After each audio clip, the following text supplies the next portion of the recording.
plagiarism is continuous. The story of Noah and Noah's Ark is taken directly from tradition.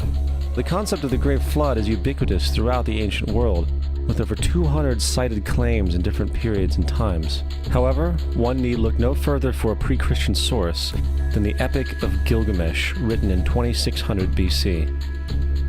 This story talks of a great flood commanded by God, an ark with saved animals upon it, and even the release and return of a dove, all held in common with the biblical story, among many other similarities. And then there is the plagiarized story of Moses. Upon Moses' birth, it is said that he was placed in a reed basket and set adrift in a river in order to avoid infanticide. He was later rescued by a daughter of royalty and raised by her as a prince. This baby in a basket story was lifted directly from the myth of Sargon of Akkad of around 2250 BC. Sargon was born, placed in a reed basket in order to avoid infanticide, and set adrift in a river. He was in turn rescued and raised by Aki, a royal midwife. Furthermore, Moses is known as the lawgiver, the giver of the Ten Commandments, the Mosaic Law. However, the idea of a law being passed from God to a prophet up on a mountain is also a very old motif. Moses is just another lawgiver in a long line of lawgivers in mythological history.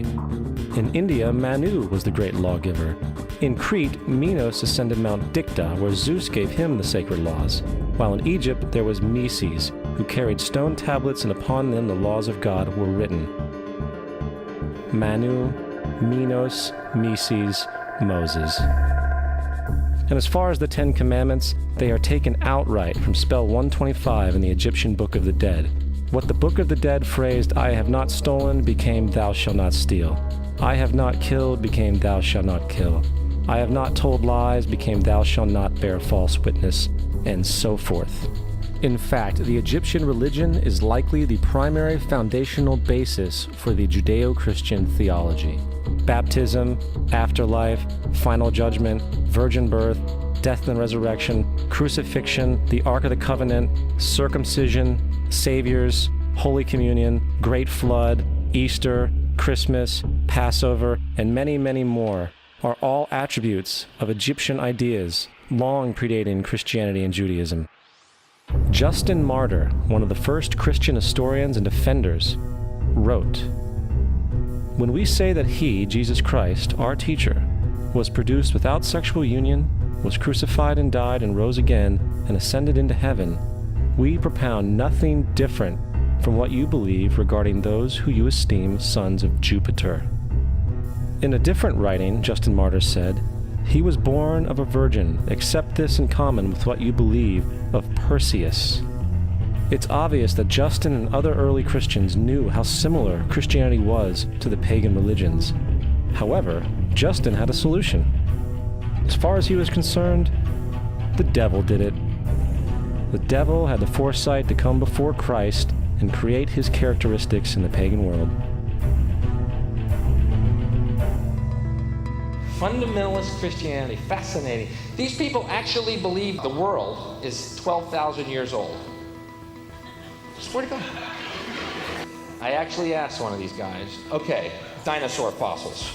He says, dinosaur fossils? God put those here to test our faith.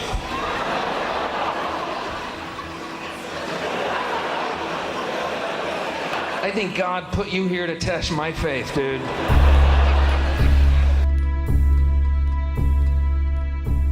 The Bible is nothing more than an astrotheological literary hybrid, just like nearly all religious myths before it. In fact, the aspect of transference of one character's attributes to a new character can be found within the book itself. In the Old Testament, there is the story of Joseph. Joseph was a prototype for Jesus. Joseph was born of a miracle birth. Jesus was born of a miracle birth. Joseph was of 12 brothers. Jesus had 12 disciples. Joseph was sold for 20 pieces of silver. Jesus was sold for 30 pieces of silver. Brother Judah suggests the sale of Joseph. Disciple Judas suggests the sale of Jesus. Joseph began his work at the age of 30. Jesus began his work at the age of 30. The parallels go on and on. Furthermore, is there any non-biblical historical evidence of any person living with the name Jesus, the son of Mary, who traveled about with 12 followers, healing people and the like? There are numerous historians who lived in and around the Mediterranean either during or soon after the assumed life of Jesus. How many of these historians document this figure? Not one. However, to be fair, that doesn't mean defenders of the historical Jesus haven't claimed the contrary. 4 historians are typically referenced to justify Jesus' existence. Pliny the Younger, Suetonius, and Tacitus are the first 3. Each one of their entries consists of only a few sentences at best, and only refer to Christus or the Christ, which in fact is not a name but a title. It means the Anointed One. The 4th source is Josephus, and this source has been proven to be a forgery for hundreds of years. Sadly, it is still cited as truth. You would think that a guy who rose from the dead and ascended into heaven for all eyes to see and performed the wealth of miracles acclaimed to him would have made it into the historical record. It didn't, because once the evidence is weighed, there are very high odds that the figure known as Jesus did not even exist.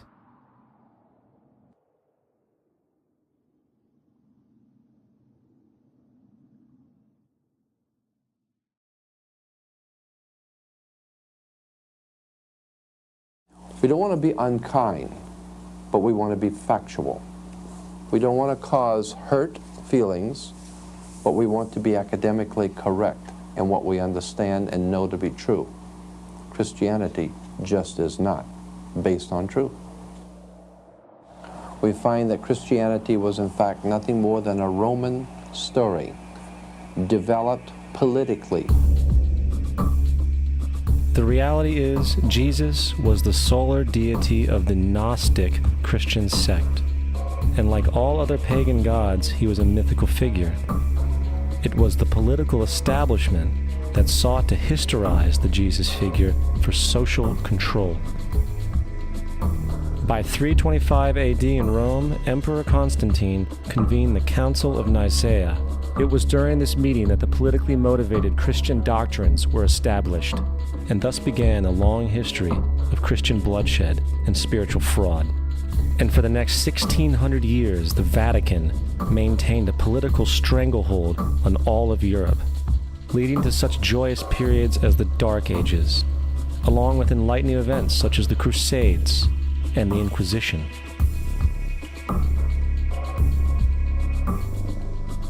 Christianity, along with all other theistic belief systems, is the fraud of the age.